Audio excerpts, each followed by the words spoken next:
Oke, so welcome back to my channel. Jumpa lagi dengan saya Mbak Pati. Salam Jinsu dan salam pencak untuk semua pesilat Indonesia. Salam santun dari saya Mbak Pati.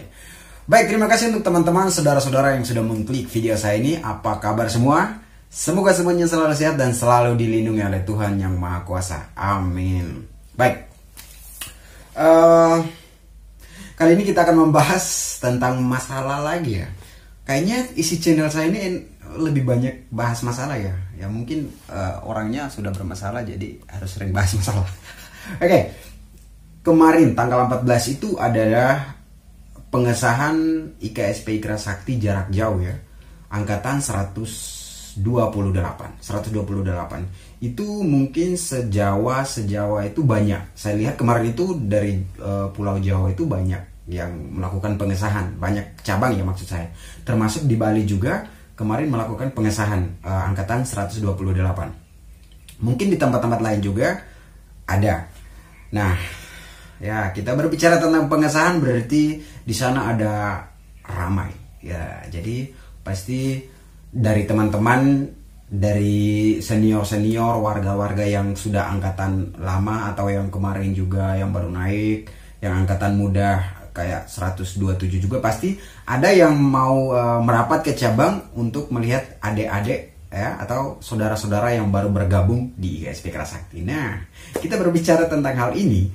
Kemarin itu ramai sekali di Lamongan ya, di Lamongan. Untuk Lamongan ini kemarin pengesahannya itu mungkin di Jawa itu mungkin ya menurut saya kayaknya terbanyak ya kalau tidak salah. Terbanyak karena itu kemarin saya lihat jumlahnya sekitar 700-an ya, 600 sampai 700-an yang saya tahu. Mungkin kurang dan lebihnya silakan dilengkapi di kolom komentar untuk teman-teman yang di Lamongan ya. Nah, jadi kemarin itu ada terjadi beberapa problem di sana ya, ada terjadi beberapa problem dan masalahnya itu berawal dari saya di sini tidak mau menyalahkan A, B atau C, tapi kita coba lihat ya. Nah, di sini saya akan menampilkan Nah, saya mendapat beberapa kiriman video dari teman-teman juga ya. Itu awalnya seperti ini. Teman-teman dari IKSPI yang mungkin hendak ke lokasi pengesahan lokasi dan di situ terjadi penghadangan ya. Pertama itu terjadi penghadangan ya. Kemudian putar balik teman-teman kembali terus kembali teman-teman IKS kembali lagi dengan ya jumlah yang lumayan kuat lah ya, artinya lumayan banyak jadi bisa melewati zona itu. Jadi ketika melewati zona itu udahlah itu sudah terjadi kayak gas-gas konvoy lah ya, tahulah kalau misalnya udah dihadang dan jiwa-jiwa muda dan pas lagi ini tahulah ya, ini bukan masalah-masalah baru, ini sering terjadi ya. Jadi kita tidak usah heran. Yang perlu kita perbaiki adalah kembali kepada diri kita. Misalnya kita ada di sana, seharusnya juga kita mengontrol adik-adik kita, baik dari yang pihak yang menghadang, begitupun dari pihak yang mau melewati zona itu. Jadi masing-masing mengontrol adik-adik, seharusnya seperti itu. Nah, tapi hal ini kayaknya tidak terjadi ya. Untuk kontrol adik-adik ini sebenarnya tidak terjadi mungkin di sana, maka terjadilah ada pelemparan tubuh. Nah, ada pelemparan tubuh ini dari media. Saya lihat ada teman-teman konten kreator dari PSHT ada yang posting bahwa itu adalah yang lempar itu anak-anak IKSP Ikra Sakti. Tapi yang saya tahu di situ ada pihak, ada aparat, ada polisi di sana. Dari videonya sudah kelihatan. Mungkin semua akan ditangani oleh pihak kepolisian ya, pihak aparat. Entah itu terbukti anak-anak IKSP yang lempar atau tidaknya itu kita serahkan kepada polisi karena saya rasa saya percaya kepada polisi ya.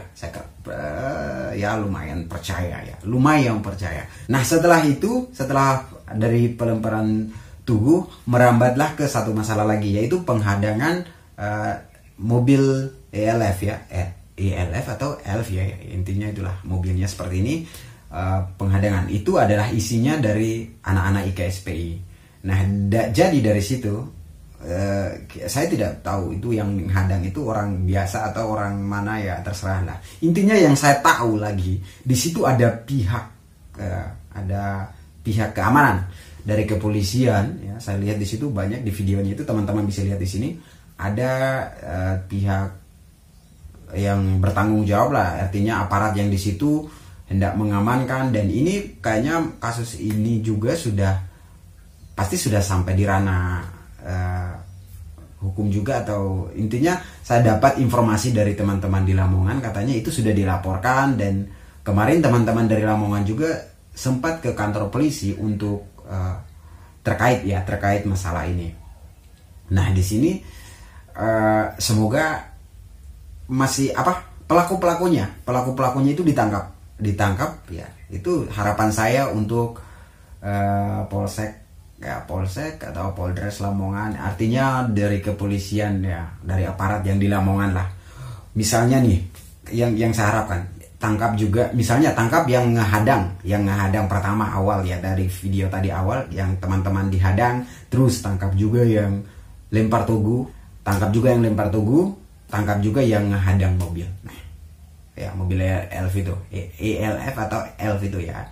Jadi supaya di sini benar-benar adil ya. Jadi semua yang salah itu ditangkap, jadi kita adili ya. Yang salah yang mana, terus seperti apa, harus kasih himbauan seperti apa supaya keadaan itu tidak semakin memburuk ya. Karena biasanya kalau saya sebenarnya masalah-masalah begini kan kita sudah biasa. Kalau saya pribadi, saya sudah biasa. Sering terjadi tiap kali pengesahan, memang sering terjadi seperti itu, tidak heran. Kalau saya sih tidak heran. Cuma ya kita berharap untuk dari aparat itu lebih keras lagi, dan juga dari senior dari semua perguruan. Yang saya harapkan itu dari semua perguruan. Biasa yang semua perguruan yang sering bentrok lah ya, entah itu ya, intinya umum.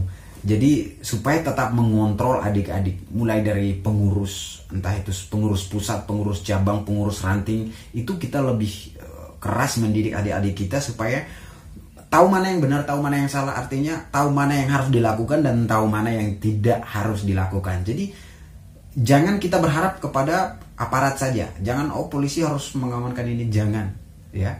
Jadi sebenarnya ini adalah tanggung jawab kita sebagai senior, sebagai pengurus untuk adik-adik kita. Kita tidak bisa menaruh 100% untuk aparat supaya bisa mengontrol. Ada ini. Aparat kan datang untuk mengamankan ketika sudah bentrok. Jadi bentrok itu terjadi awalnya mungkin dari kesalahan kita senior, ya, kita pengurus. Ya, artinya dari kita yang sudah kakak-kakak yang sudah memberikan latihan, seharusnya kita didik adik-adik kita itu supaya jangan sampai melakukan hal-hal seperti ini. Jadi kan bisa terkontrol saat mereka menghadapi situasi seperti itu, kan bisa terkontrol juga emosi mereka. Jangan sampai melakukan hal-hal seperti ini karena kata pelatih salah, contohnya seperti itu. Tapi saya tahu kembali lagi bahwa memang kita semua pernah berada di masa-masa puber ya, masa puber lah ya. Artinya emosi yang tidak bisa terkontrol itu memang ada. Tapi misalnya emosi itu bisa dikontrol jika di sana di lingkungan atau di situasi itu ada teman-teman atau kakak-kakak kita yang bisa membimbing kita bahwa ini salah, ini benar gitu. Sebenarnya semua tergantung lagi kepada diri kita juga, dan juga artinya saling membutuhkan dalam suatu masalah itu. Kita harus saling mengingatkan, saling menguntungkan, saling mengingatkan satu sama lain supaya tidak sampai terjadi hal-hal seperti ini. Nah, mungkin sekian tanggapan dari saya untuk teman-teman. Entah yang setuju silakan komentar, yang tidak silakan kasih komentar, yang tidak mau dislike pun tidak apa-apa, terserah. Intinya saya sudah memberikan pendapat saya, terserah teman-teman. Oke, mungkin sekian dari saya. Jika ada penyampaian saya ini ada yang salah, saya mohon maaf untuk semua, baik dari teman-teman IKSP Kerasakti, dari teman-teman Persaudaraan Setia Hati Ternate. Semua sebenarnya yang saya bahas ini supaya demi kebaikan kita bersama semua. Oke, mungkin sekian dari saya. Salam Jinsu untuk semua saudara-saudara IKSP Kerasakti, dan salam pencak silat untuk semua pesilat Indonesia. Salam santun dari saya, Mbah Pati.